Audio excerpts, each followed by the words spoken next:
Hi, Lisa. Hey, Bryce. How you going? Good, thank you. Nice to meet you. G'day, Matt. How's it going, mate? Good, thanks. This home is absolutely stunning. It is very sleek, stylish, and modern, isn't it? Thank you. Thank you. Now, absolutely, I want to talk about the home, but first, let's talk about the land that you're on, because this is something very special, isn't it? Yeah, it's 16 acres, and yeah, basically goes down to a creek. There's a little swimming hole down there, and back up the other side of that ridge there. So, yeah, it's nice and secluded. And how did you come to be on this property? Basically, about 10 years ago, maybe 8 years ago, there was a big bushfire that came through this area and burnt down a lot of the homes in this street and in this area. So we scored this block out of it, basically. And then this area that you've built onto the house as well creates a really lovely space outdoors to enjoy it all, doesn't it? Yeah. I think it's pretty important with tiny living to be able to expand outside and get that bit more use out of it, you know. When you get people over and you're all in the tiny house, it's very cramped. So you need somewhere to sort of come out and you can spread out. Yeah. Not to mention it's a nice view, and on a sunny day, it's really nice out here. Now, let's talk about the tiny house. As far as tinies go, it is not very small, is it? I guess as far as tinies go, you know, it's a lot smaller than my full-sized house that I came from, but yeah, it's pretty lofty. What size is it? The floor is 9 meters long by 2.5 meters wide, but because of the rakes on either end, the roof is a couple of meters longer. Yeah, the height is 4.3 on that side to the bottom, varying. There's the chimney to take into account and some unboltable stuff, but yeah. I think one of the things in our loft, we wanted to be able to stand up and walk around because we didn't want to have to crawl in or anything like that. So I'm happy with it anyway. And now talk to me about the style of the house, because it is really interesting how you've created this entirely black exterior. I guess it is a bit stark, but I just like black. And I think it actually kind of blends into the valley. Like there's a few black features obviously from the fire. And yeah, I think it kind of suits it. And it looks quite striking here. So I think you've done a really good job with that. Thank you. What was it that actually inspired you to build a tiny house on wheels? That was me. I've been obsessed for a while, watching reality TV shows about tiny houses, Googling them, Instagram, Facebook, you name it, you know, looking them up. Sort of wanted to build one or at least buy one at some stage, and then I met Matt, so now I have one. So we met online. It was one evening at the pub with my best friend, and she wanted to play with my phone and my online dating apps, and it sort of sparked from there. We had a date at a very seedy pub. Yep, that was her idea. Yep. I needed a getaway plan, you see. Yeah. Yep. It was just close in case. to the station. Yep. And yeah, she really just wouldn't shut up about these tiny houses, and I really hadn't seen much about them, but she's showing me all these Instagram accounts, and I sort of didn't really think much of it at the time, but yeah, no, she kept on about it. So yeah, once I looked into it, it seemed achievable, you know, and I do like a challenge. So I thought, I'll give it a go. What's the worst that can happen, you know? Throw a bunch of stuff out. Yeah, so I guess I convinced you to build a tiny house. Who built me a tiny house, actually. Yeah. She did give me full disclosure. I even gave him points in time to bail out. And I was laying in bed and I said, are you sure you want to do this? Are you absolutely positive you want to do this? After the trailer was bought, yeah. Yeah. Once the frame was on, that was it. Yeah. And now this project was done as a DIY build, wasn't it? Yeah, majority of it I did myself or with some help from friends and colleagues and stuff. So yeah, they did hate a lot of it, but you know, in the end, I think everyone's pretty proud of it. And you have a background in construction, don't you? Yeah, I do run a bathroom and kitchen renovation company, and so a lot of it was sort of ideas that I'd seen around or things that I'd really wanted to try out, but I couldn't get anyone to go for. So yeah, I thought, I'll do it myself then, you know. Now, before we go inside, I want to talk about the contraption at the back of the house, which I noticed walking down. What on earth is that? That is my custom designed cat run. It seemed simple when I first began doing it, but definitely had to lean on my mates to give me a hand with it. Basically, I've got these two cats and they're my children, and I didn't want anything to happen to them moving to the bush, or I didn't want dead birds on my bed. And also I didn't want the kitty litter inside because it's too small. So yeah, works well. They love it actually. What a great idea. That is very clever. Well, can we take a look inside the house and check out what you've done on the inside? Absolutely. Let's do it. All right, thank you very much. After you.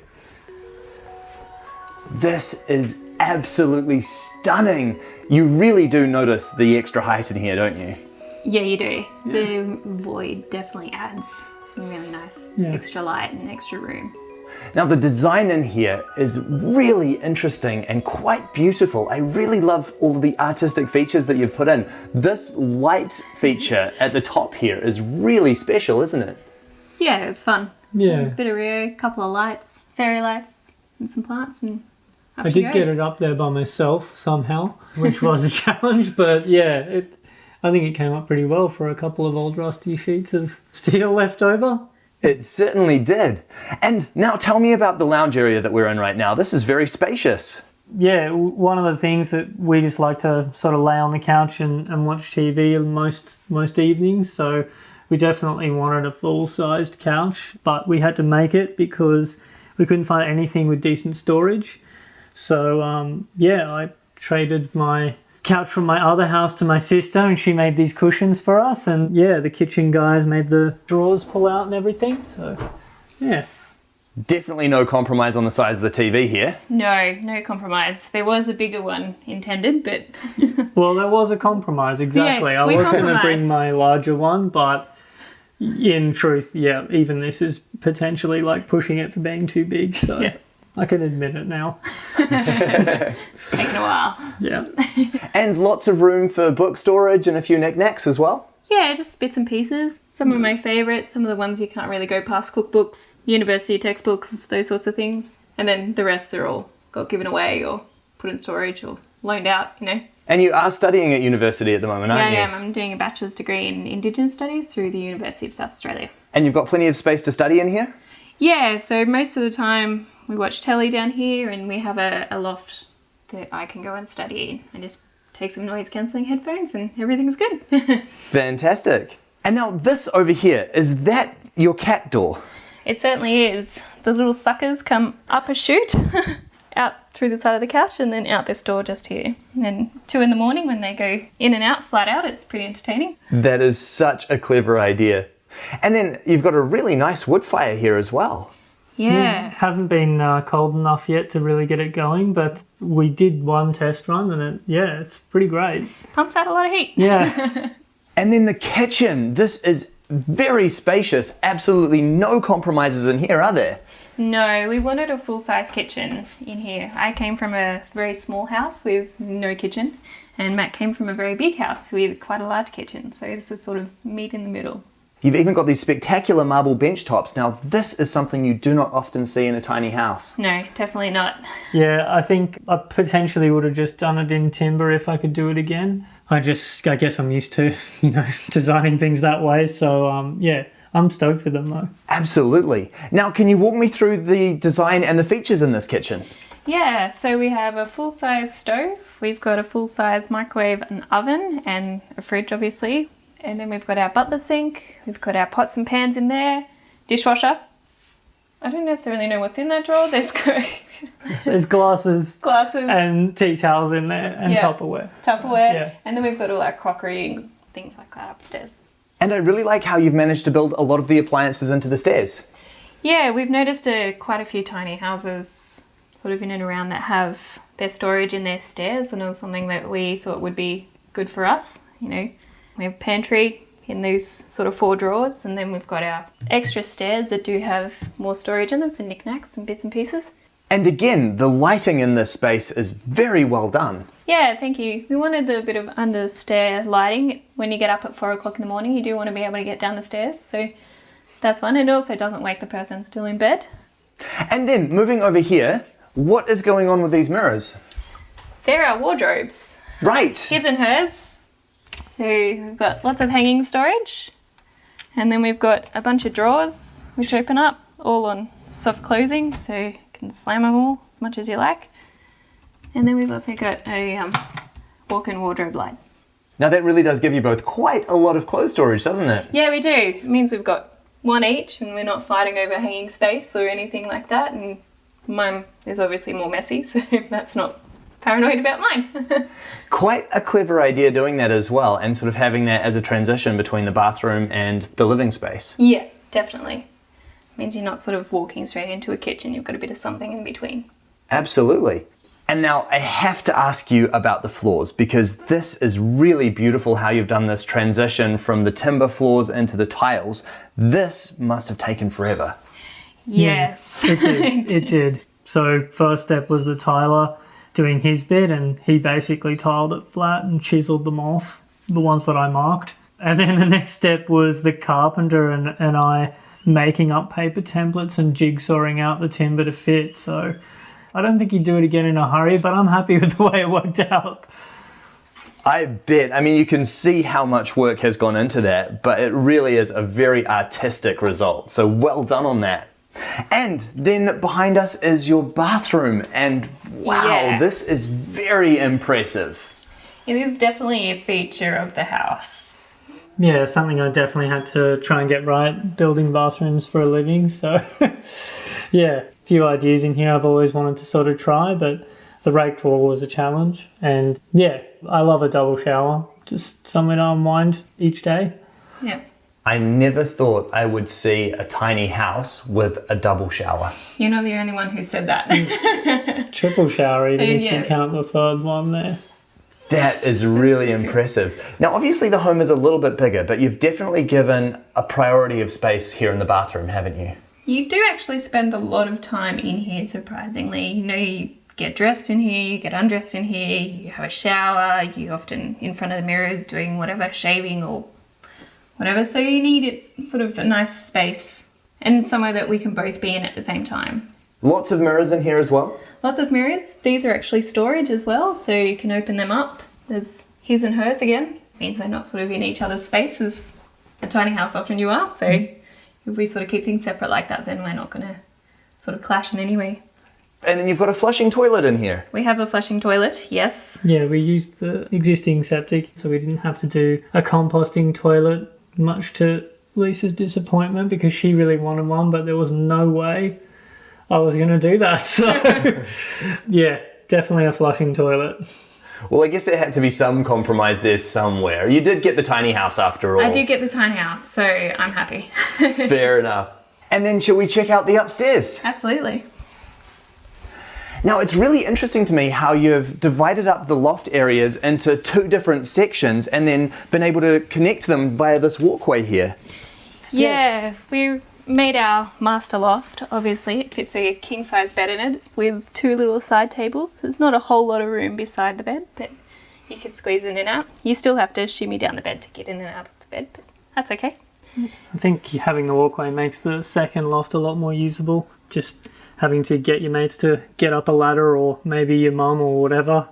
Some people probably wouldn't make it. So yeah, I think overall it makes that a lot more usable space. Here as well, this is where you really notice the extra height.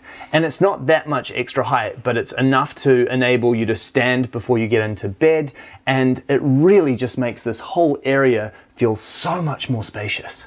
Yeah, it does. Matt and I aren't particularly tall, but being able to stand up was really important in our design. Rather than some lofts feeling like they're just an additional space, I think it really makes this feel like a second floor to the place. So yeah. Absolutely. I mean, I'm 6'4", and I can almost stand up in here without touching my head. And in fact, when I'm under the skylight, I absolutely can do that. Yeah. So it really goes to show there's a lot of extra room that has been created in this. Yeah. The roof windows as well. What a great feature in here. I mean, it's lovely how you've extended them along the entire line of the roof, so you've always got a very dynamic view of the changing sky, don't you? Yeah, you do. At night time, it's really lovely. You can see the stars. During the day, it does create a bit of an oven, but we have put the blinds on, so it's not so bad. But yeah, it really creates a lot of extra space. You don't feel so enclosed. Now, you've been living in the tiny house for 4 months. Is the home living up to your expectations? Absolutely. Yeah.